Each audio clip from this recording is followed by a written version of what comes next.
Cuando el rey Nimrod al campo salía, miraba en el cielo y en la estrella, viendo por luz santa en la judería que había de nacer Abraham Avinu.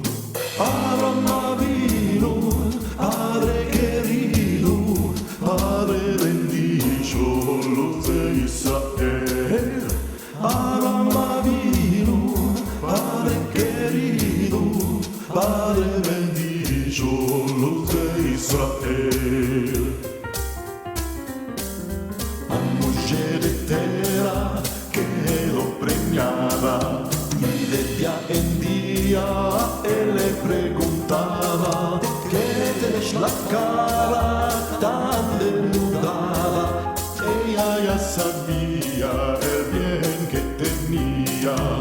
Abraham Avinu, Padre querido, Padre bendito, luz de Israel.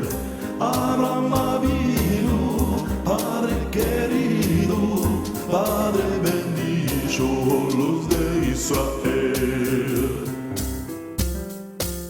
Cuando el rey Nimrod al campo salía, miraba en el cielo y en la estrella, viendo luz santa en la judería que había de nacer Abraham.